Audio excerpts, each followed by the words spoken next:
شهر رمضان الذي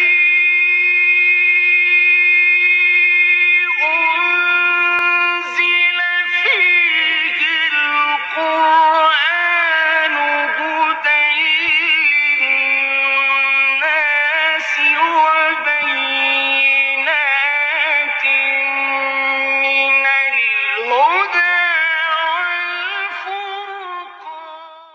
الحمد للہ والصلاة والسلام علی رسول اللہ وعلی آلہ وصحبہ ومن والاه. بسم اللہ الرحمن الرحیم. 14ویں پارے کا خلاصہ. سورۃ الحجر. سورہ حجر مکی ہے. اس میں 99 آیات اور 6 رکوع ہیں. اس میں چونکہ وادی حجر کے رہنے والوں یعنی قوم ثمود کا ذکر ہے، اس لیے اس کا نام سورۃ الحجر ہے. وادی حجر مدینہ اور شام کے درمیان واقع ہے. اس سورت کی صرف پہلی آیت 13ویں پارے میں، باقی پوری سورت 14ویں پارے میں موجود ہے. اس سورت کا آغاز بھی حروف مقطعات سے ہوتا ہے اور اس کی پہلی آیت میں قرآن کریم کی تعریف توصیف ہے. اس سورت میں بھی اسلام کے بنیادی عقائد کا اثبات ہے. اس سورت کے اہم مضامین یہ ہیں. نمبر 1، قیامت کے دن کفار جب عذاب کی شدت اور ہولناکی کا مشاہدہ کریں گے تو وہ آرزو کریں گے کہ اے کاش ہم مسلمان ہوتے، لیکن ظاہر ہے کہ اس دن کا ایمان اور ان کی تمنا کسی کام نہیں آئے گی، جبکہ آج ان کا حال یہ ہے کہ جب اللہ کا رسول انہیں ایمان لانے کی دعوت دیتا ہے تو وہ اسے مجنون اور دیوانہ کہتے ہیں، اور وہ ایمانی دعوت کے مقابلے میں انکار اور استہزاء کا وہی رویہ اختیار رکھے ہوئے ہیں جو گزشتہ نافرمان قوموں نے اختیار کیا تھا. نمبر 2، قرآن کریم کی ایک نمایاں خصوصیت یہ ہے کہ خود باری تعالیٰ نے اس کی حفاظت کا ذمہ لے رکھا ہے، جبکہ دوسری آسمانی کتابوں کی حفاظت کی ذمہ داری ان کے حاملین کو سونپی گئی تھی.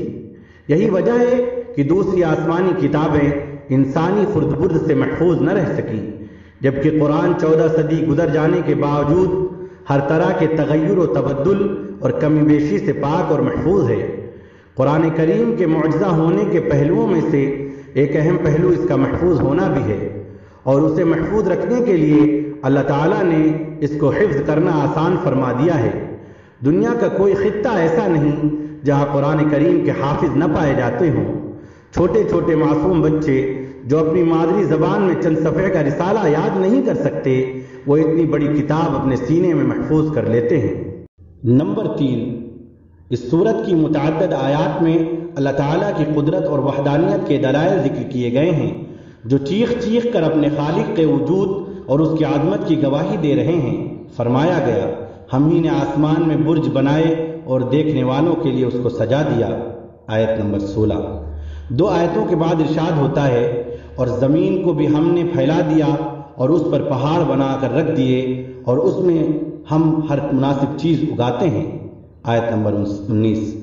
کہیں فرمایا گیا، ہم ہی پانی سے بھری ہوئی ہوائیں چلاتے ہیں اور ہم ہی آسمان سے بارش برساتے ہیں اور ہم ہی تم کو اس کا پانی پلاتے ہیں اور تم اس کا خزانہ نہیں رکھتے.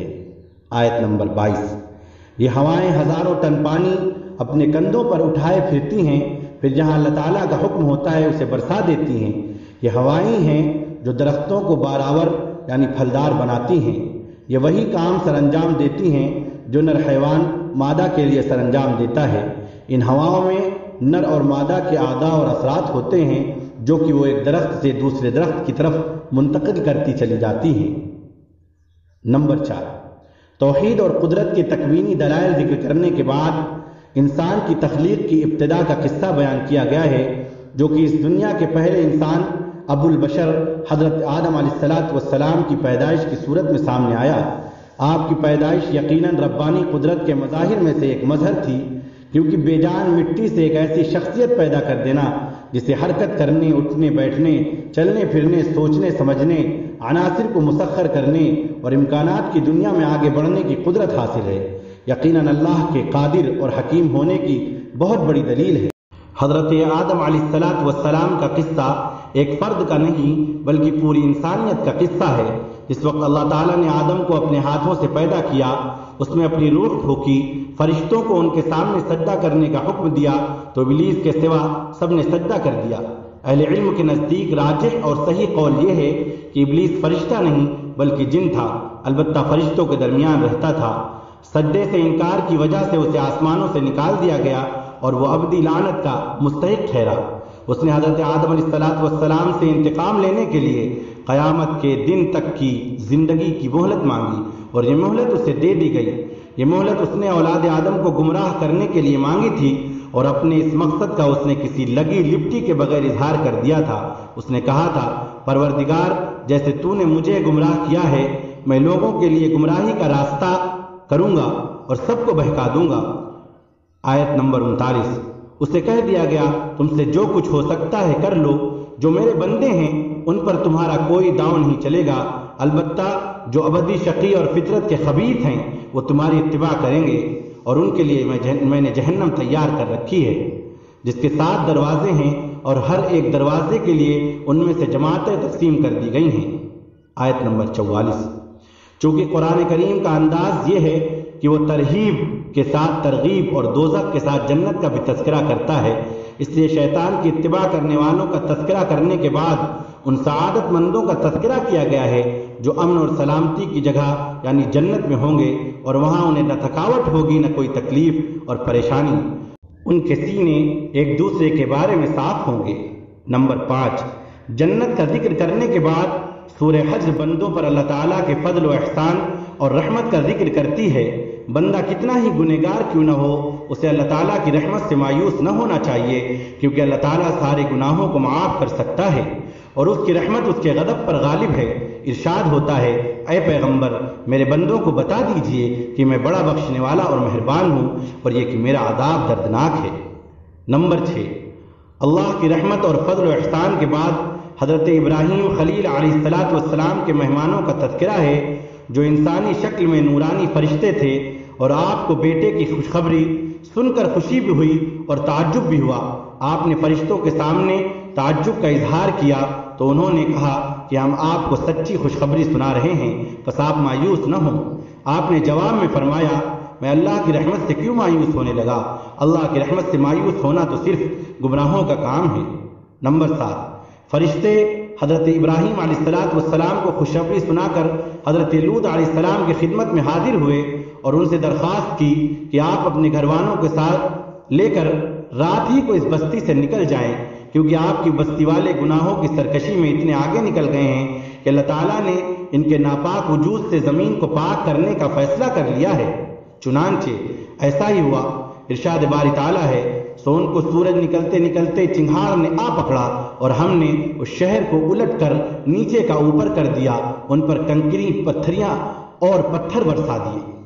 نمبر 8، وادی حجر کے رہنے والوں یعنی حضرت صالح علیہ السلام کی قوم بھی ظلم اور زیادتی کی راہ پر چل نکلی تھی اور بار بار سمجھانے کے باوجود بت پرستی کو چھوڑنے کے لیے آمادہ نہیں ہو رہی تھی۔ انہیں مختلف معجزات بھی دکھائے گئے، بالخصوص پہاڑی چٹان سے اونٹنی کی ولادت کا معجزہ جو حقیقت میں کئی معجزوں کا مجموعہ تھا۔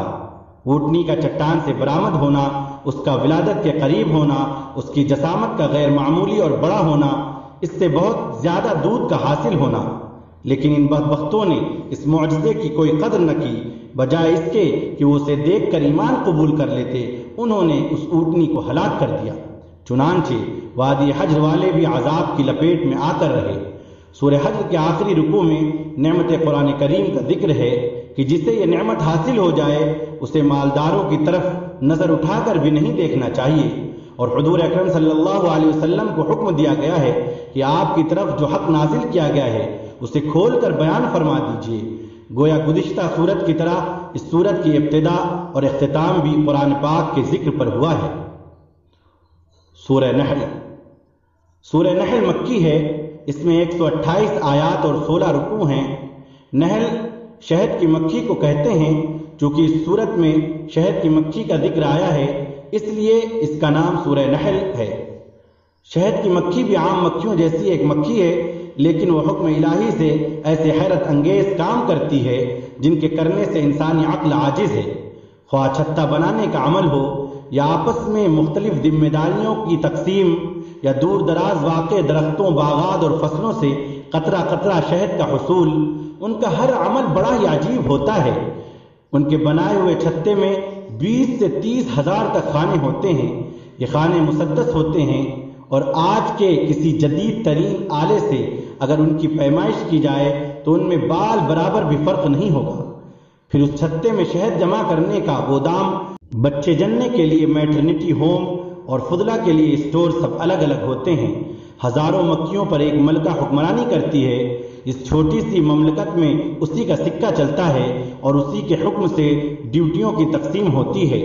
چھتے پر کام کرنے والی مکھیوں میں سے بعض دربانی کے فرائض انجام دیتی ہیں، بعض انڈوں کی حفاظت کرتی ہیں، بعض نابالغ بچوں کی دیکھ بھال کرتی ہیں، بعض انجینئرنگ اور چھتے کی تلاش و خراش اور تعمیر میں لگی رہتی ہیں۔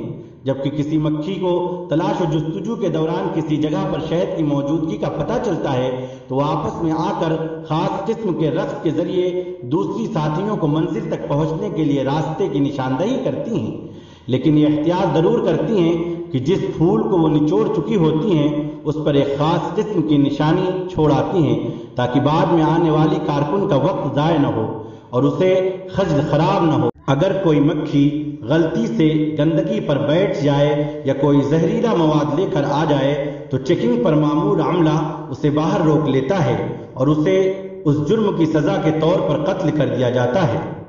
کاش انسان مکھی سے عبرت حاصل کرے اور خوراک یا دوا کے نام پر زہر کھلانے والوں کو عبرت کا نمونہ بنا دے۔ اللہ تعالیٰ فرماتے ہیں مکھی یہ سارے کام ہمارے حکم سے کرتی ہے، اور فرمایا کہ بے شک سوچنے والوں کے لیے اس میں نشانی ہے۔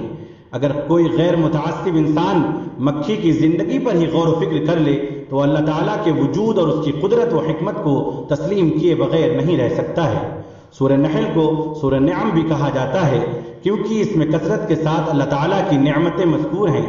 سورت کا ابتدا سے مطالعہ کیا جائے تو پہلے قرب قیامت کا ذکر ہے، پھر وحی کو ثابت کیا گیا ہے جس کا مشرک انکار کرتے ہیں، پھر اللہ تعالیٰ کی نعمت کے بیان کا سلسلہ شروع ہو جاتا ہے کہ اس نے زمین کو فرش اور آسمان کو چھت بنایا، انسان کو نطفے سے پیدا کیا، چوپائے پیدا کیے جن میں مختلف منافع بھی ہیں اور اپنے مالک کے لیے فخر و جمال کا باعث بھی ہوتے ہیں، گھوڑے، خچر اور گدھے پیدا کیے جو بار برداری کے کام بھی آتے ہیں اور ان میں رونق اور زینت بھی ہوتی ہے، بارش وہی برساتا ہے، پھر اس بارش سے زیتون، کھجور، انگور اور دوسرے بہت سارے میوجات اور غلے وہی پیدا کرتا ہے، رات اور دن، سورج اور چاند کو اسی نے انسان کی خدمت میں لگا رکھا ہے، دریاؤں سے تازہ گوشت اور زیور وہی مہیا کرتا ہے، سمندر میں جہاز اور کشتیاں اسی کے حکم سے رواں دواں ہیں۔